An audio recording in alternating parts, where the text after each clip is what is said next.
Hello and welcome to X and Y Gaming.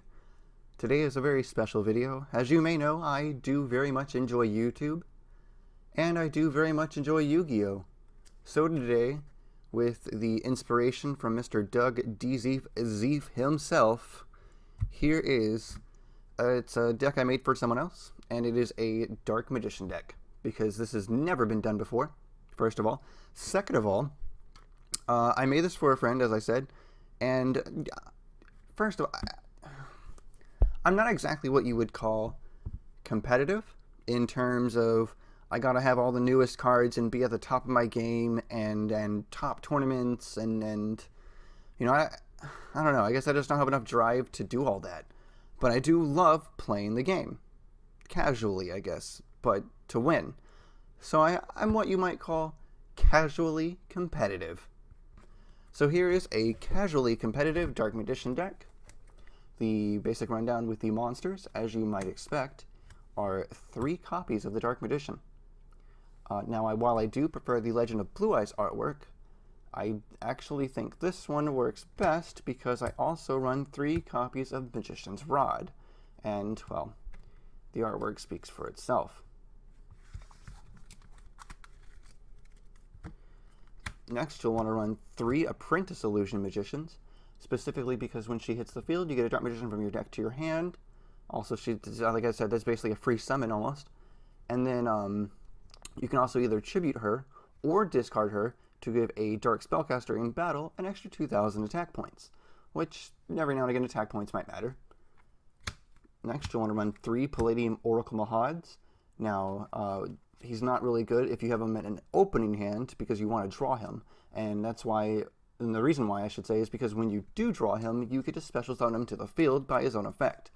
And in the event that he dies, he replaces himself with a Dark Magician, and I think that that is pretty nice of him. It's very, very economical friendly. I will run 2 of the Dark Magician of Chaos. Now they eroded him. Originally he hits the field, you get a spell card back. They changed that. So you have to have them on the field, and at the end phase of the turn, you get a spell card back. So it's a little slower than it originally was, but it's still doable. I like them. And the fact that you can always discard them with either Hermos or trade in, and then get them back with Monster Reborn or the Dark Magic Veil. It's pretty good combo play. I have 2 Blackluster Soldier Envoy at the beginnings because he is, I think he's unlimited right now actually. For when I built this, was putting this deck together, he was semi-limited. You know, between Necroface being dark, everyone else being dark, if you discard him with Trade-in, he's light, and then Palladium's light. So you know, they're in the graveyard, you banish them with his effect to summon them, and then if you haven't discarded it already, you can put them back with Necroface. And a reason I run Necroface, which I suppose we'll get to, but I'll tell you right now, Pot of Desires. Between their effects, between his summoning condition, I should say, and where'd it go? Oh, it's a trap card. Between his summoning conditions and a few of the other spell and trap cards in here, there's a lot of banishing going on. And with Pot of Desires, it's even more. So Necroface helps recycle the cards that get banished. As I mentioned, there's Trade-in. So for draw power, you want to do Trade-in to have either Blackluster Soldier in your hand or the Spellcaster guy, Dark Magician of Chaos. For more draw power, we have 2 Pot of Desires. I say 2 because, I mean, it's like a $30 card. I think it's actually gone down in price by now. I think it's only like $10, maybe $12. But I really only want 2 in here anyways, because I have like 3, 6, I think either 6 or 9 copies by now. So I have like 7 or 8 decks. So I have 2 in here. You banish 10, draw 2, or discard and draw 2. That's your draw power for the deck. And if you like me, if you're like me, you like the idea of gimmicks. And I say that loosely because I actually didn't care for Skyward Sword because of the motion control, which is 100% a gimmick. The fact that pretty much everything in the game requires motion controls. So I do hate certain gimmicks, but especially with Yu-Gi-Oh, I like this one. So Claw of Hermos is not your average spell card. It'll take a monster, send it to the graveyard, and then get you a fusion monster to the field, which, you know, to the extra zone, or where a link arrow points to.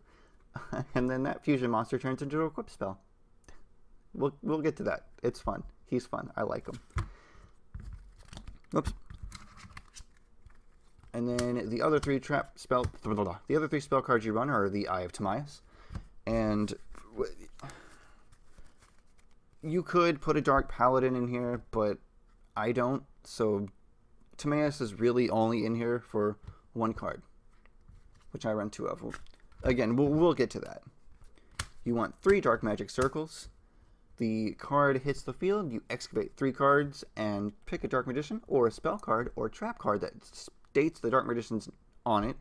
Specifically, only Dark Magician. It will not work for Timaeus. And they add it to your hand. The other 2 go back to the top of the deck, whatever order you pick.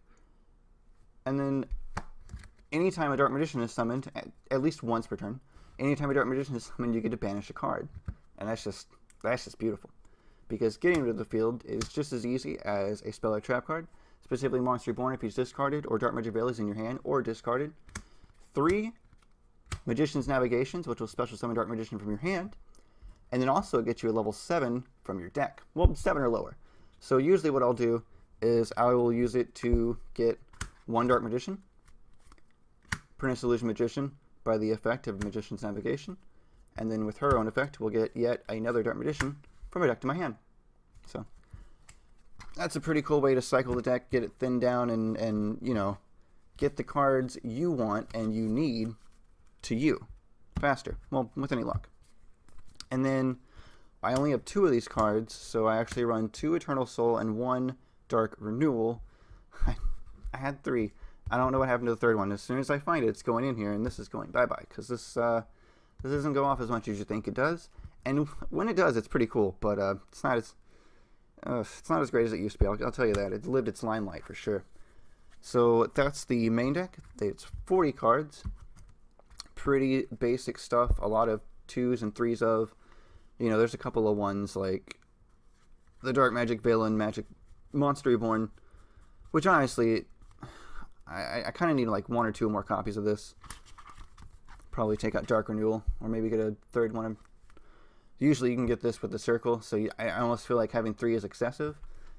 And I can almost see Dark Renewal as a Dark Magic Veil being a lot more handy in more situations. So you definitely have to be careful, because it costs 1,000 life points, and it's only 1,000, but, you know, it adds up every while. So moving on to the extra deck, we have 2 Link Spiders, because Dark Magician is normal, and so making a Link Spider, and then, you know, 2, you know, like a Proxy Dragon or something. Something like one of these 2 you can easily make, and that way, when you make it, you get the Dark Magicians or whoever else to your field, and you can sit there and make, you know, have 1 here, and then have 1 here. And honestly, oh, you can't even see that on camera. I forgot I centered the thing. If you were trying to build something like that, to be like, well, you know, at least I can have 2 things going on at the same time, instead of just 1. And really, these don't really come up all that often. I need something, you know.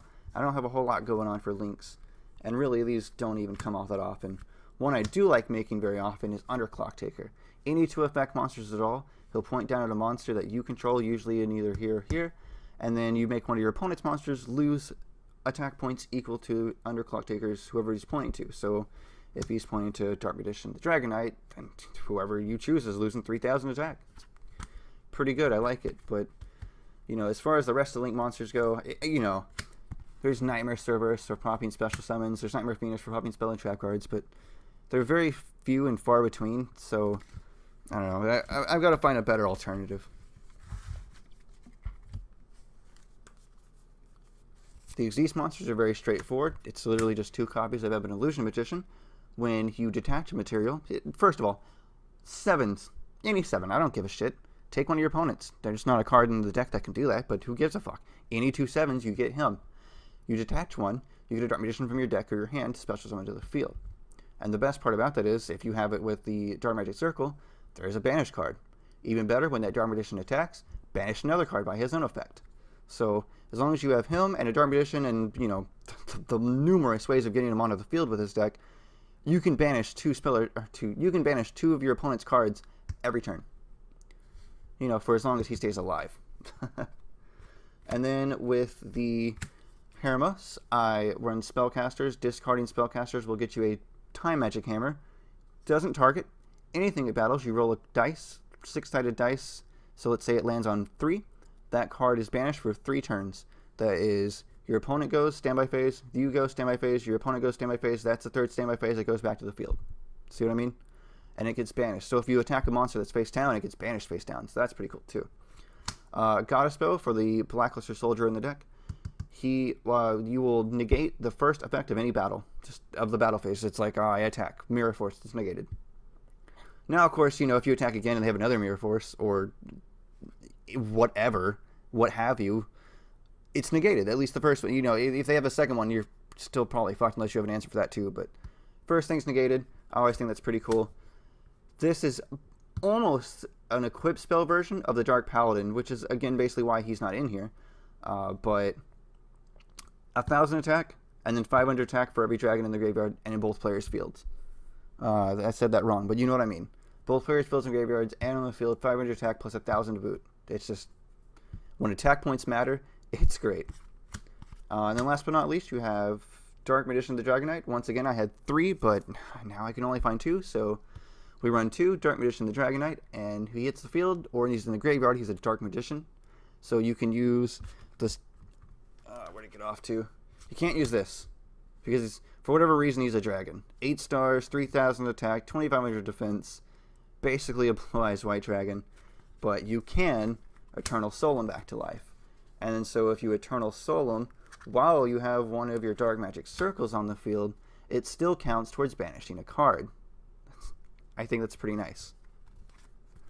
So yeah, there's not a whole lot to do with it, really, or to go on about it any further. But yeah, I built this for a friend, and I've been playtesting it extensively, again, against what decks I own. I wouldn't go on YGOPro or with a tournament, or to a tournament with this deck, and then be like, oh yeah, I'm going to win. I'm totally going to fucking win. You're not. You're probably not. You might get lucky a few times, or you might have a really good hand, and maybe you'll pull off something cool. But as it is right now, this deck is, again, pretty much just competitively casual. Bye.